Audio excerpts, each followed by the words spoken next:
Oke, Bismillahirrahmanirrahim. Assalamualaikum warahmatullahi wabarakatuh.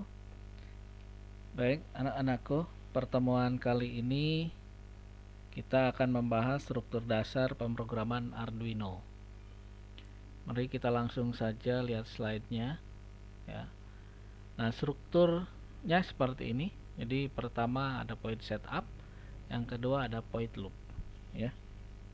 Bahasa pemrograman yang digunakan pada aplikasi Arduino adalah bahasa pemrograman C, C++, ya.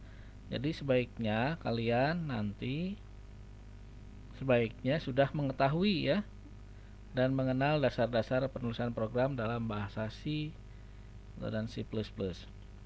Nah, struktur penulisan kode pada aplikasi Arduino seperti ini.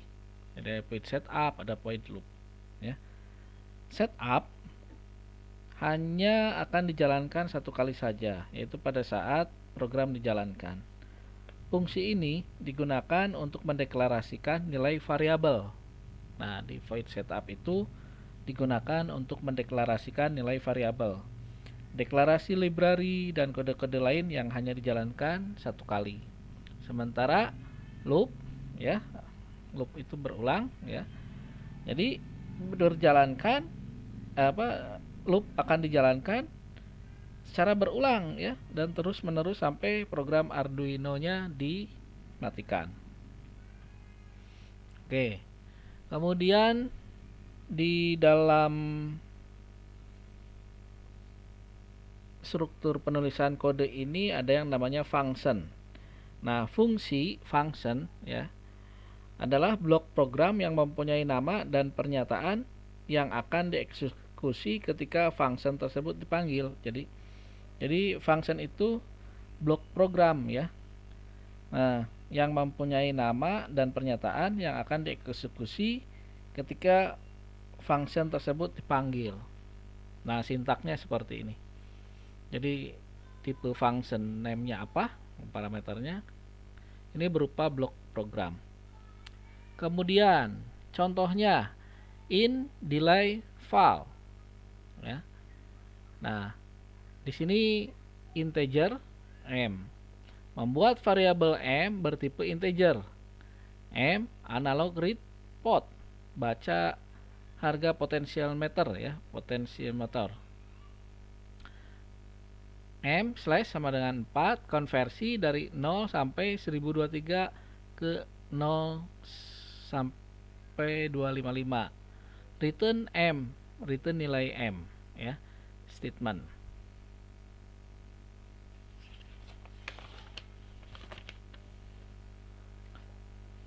Oke. Nah, ini contoh pemrogramannya. Jadi pada contoh tersebut diketahui blok program tersebut memiliki nilai balik integer. Nah, jika tidak menghendaki adanya nilai balik, maka tipe function tersebut harus diganti menjadi void. Nah, begitu, ya. Nah, curly brace. Nah, curly brace atau kurung kurawal, ya, digunakan untuk mendefinisikan awal dan akhir dari sebuah blok. Nah, ini kurung kurawal ini digunakan, ini statement nggak ada, ya. Nah, oke. Ini kurung kurawal ini awal dan akhir digunakan, ini adalah sebuah blok program. Nah, curly brace ini digunakan untuk mendefinisikan awal dan akhir dari sebuah blok fungsi, ya. Jika programmer lupa memberikan curly brace tutup, maka ketika dikompil akan ada pemberitahuan error. Jadi ketika curly brace atau kurung kerawal ini tidak terketik, ya, maka nanti program akan memberitahukan kesalahan, ya, ada error nantinya. Oke, kemudian semikolon, nah, titik koma, ya. Semikolon harus diberikan pada setiap pernyataan program yang dibuat. Semikolon ini merupakan pembatas dari setiap pernyataan program yang dibuat. Jadi setiap program seperti integer m, itu variabel, itu harus menggunakan semikolon, ya, atau titik koma. Kemudian block comment. Nah, ini block comment. Nah, seperti ini ya.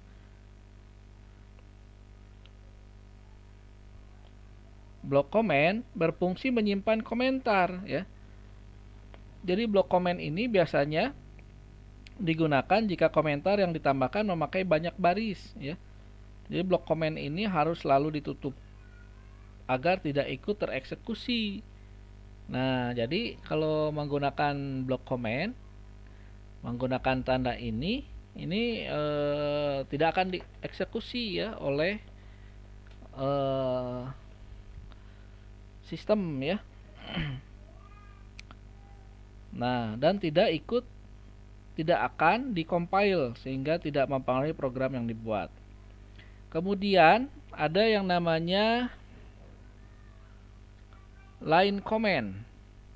Nah, ini curly brace ya. Nah, ini kurung kurawal kemudian semikolon ya, bukan semikolon. Semikolon, block comment seperti ini. Kemudian line comment. Nah, line comment, fungsi dari line comment sama dengan block comment. Perbedaannya hanya pada line comment ini digunakan jika komentar yang ditambahkan hanya dalam satu baris saja. Ya. Nah, seperti tadi, ini hanya satu baris menggunakan line comment. Nah, ini ya, line comment. Kemudian variabel. Variabel digunakan untuk menyimpan nilai yang dibutuhkan dalam program. Dalam mendeklarasikan variabel, harus dituliskan tipe variabel serta nilai awal variabel yang dibuat. Variabel dapat diubah sesuai dengan kebutuhan. Nah, misalnya contoh seperti ini contoh variabel. Integer input nilai sama dengan 0. Jadi, mendefinisikan variabel bernama input nilai dengan nilai awal sama dengan 0. Dia adalah sebuah variabel ya. Input nilai sama dengan analog read 2 ya. Jadi menyimpan nilai yang ada di analog pin 2 ke input nilai. Oke, itu. Kemudian tipe data. Kita lanjut ke tipe data ya. Sedikit lagi materinya. Dalam setiap variabel memiliki tipe data yang akan digunakan oleh compiler ya, untuk mengetahui jenis data yang disimpan. Jadi berikut jenis-jenis tipe data yang ada di Arduino. Pertama, boolean, 1 bit, or, 0 or 1 ya, true or false ya. Kemudian bit ya, 1 bit sama dengan 1 byte 0 sampai 255. Char, 1 byte itu min 128 sampai 127 ya. Min 128 sampai 127. Kemudian unassigned char ya, 1 byte itu 0 sampai 255. Integer 2 byte ya, size-nya itu dari min 32.768 sampai 32.767. Kemudian unsigned integer 2 bit, size-nya 0 sampai 65.533 ya. Kemudian word, kata atau 2 byte itu 0 sampai 65.535.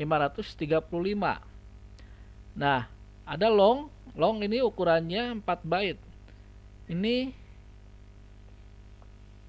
min 2.147.483.24648 sampai plus 2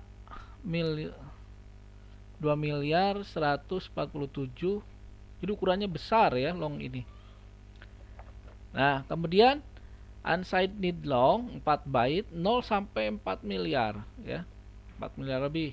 204 294 967 295. Float ukurannya 4 byte. Ini min 3, lebih besar lagi ya. Kemudian ada double 4 byte. Kemudian ada string 1 byte plus X ya. Array ini pada karakter ya, untuk array. Kemudian the array 1 byte plus x collection of variable ya. Itu tipe data. Kemudian di sini ada variabel global dan lokal. Variabel global. Nah, variabel global dan lokal. Variabel dapat dideklarasikan pada awal program sebelum penulisan void setup. Jadi sebelum penulisan void setup itu variabelnya harus dideklarasikan dulu. Di mana sebuah function dan terkadang di dalam sebuah blok pernyataan pengulangan loop ya. Jadi ada variabel global dan lokal. Nah, variabel global hanya didefinisikan satu kali dan dapat digunakan di semua blok function dan pernyataan di dalam program ya. Variabel global dideklarasikan pada awal program sebelum function setup. Kemudian variabel lokal dapat dideklarasikan di setiap blok function ya, ataupun pernyataan pengulangan loop, dan hanya dapat digunakan pada blok yang bersangkutan. Nah, itu. Kemudian operator. Operator dibagi menjadi beberapa jenis berdasarkan fungsinya, yaitu operator assignment, operator aritmatika, operator hubungan, dan operator logika. Operator assignment yaitu sama dengan gitu ya. Merupakan operator yang digunakan untuk memberikan nilai suatu variabel. Sebagai contoh, A sama dengan 5 gitu kan. M sama dengan 0 kayak tadi. Itu operator assignment ya. Kemudian operator aritmatika. Operator aritmatika digunakan dalam perhitungan dengan operasi matematika ya.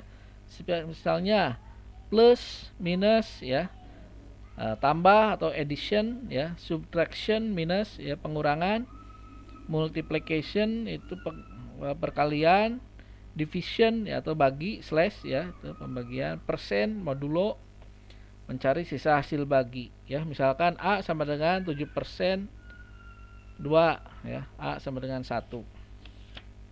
Kemudian operator hubungan digunakan untuk membandingkan dua buah pernyataan jika pernyataan yang dibandingkan tersebut memenuhi syarat yang ditentukan oleh operator ya. Contoh, maka pernyataan tersebut akan bernilai true atau 1. Jika pernyataan tidak memenuhi syarat, maka bernilai false atau 0. Contoh, A sama dengan 5, B sama dengan 3.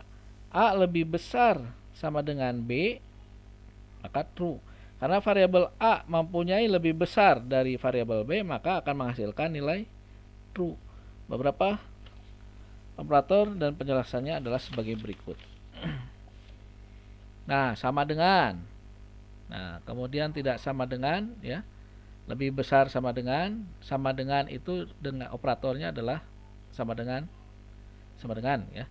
Kemudian tanda seru sama dengan, tidak sama dengan, lebih besar sama dengan, lebih besar sama dengan, kurang dari sama dengan, lebih besar dan lebih kecil. Kemudian operator logika. Yang selanjutnya ya, operator logika.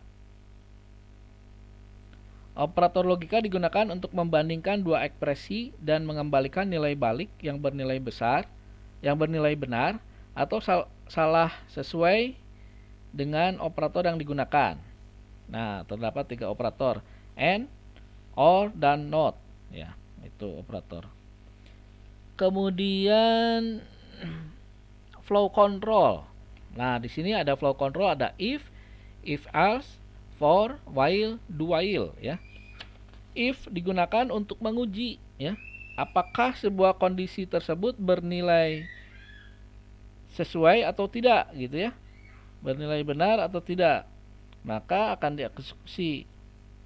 Akan tetapi jika tidak sesuai dengan kondisi tersebut, maka blok if tersebut tidak akan dieksekusi ya. Itu if.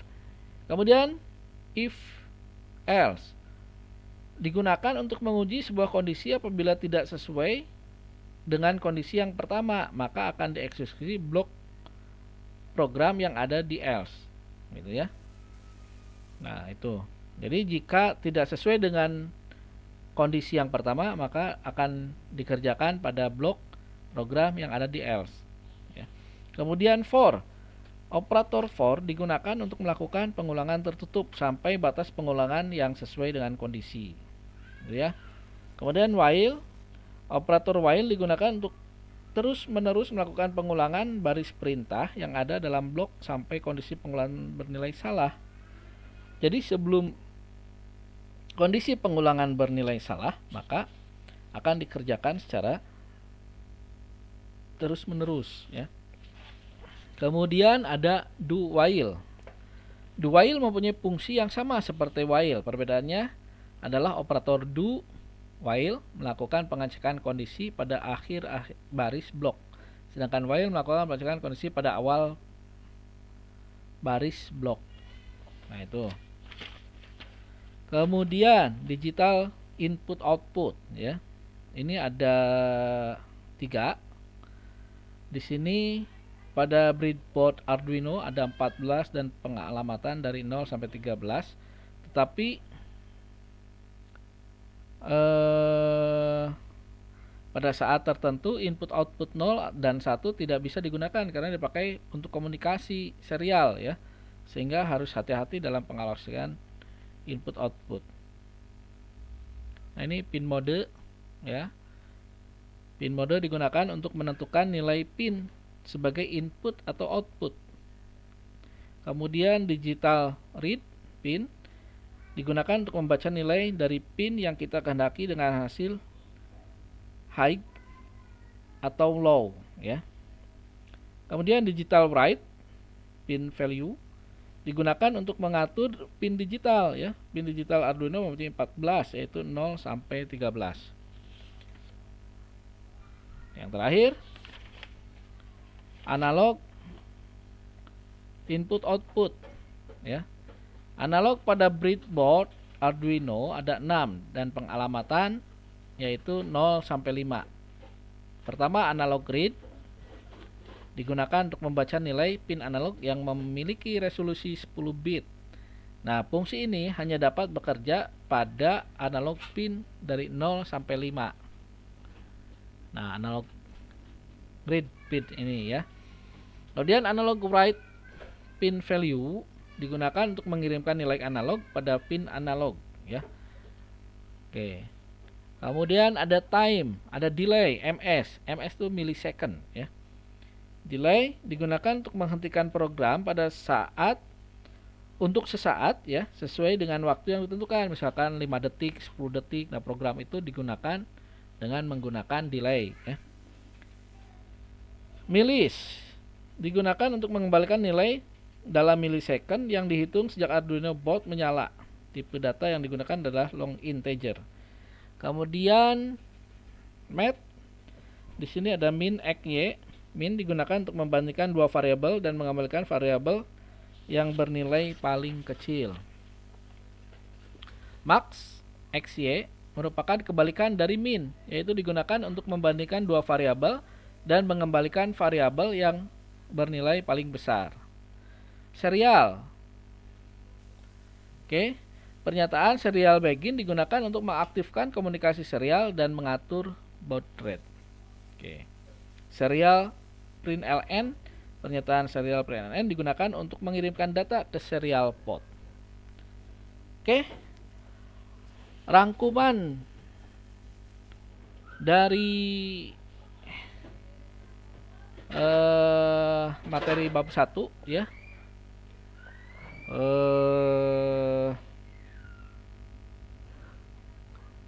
Nanti akan Bapak buatkan di slide ya.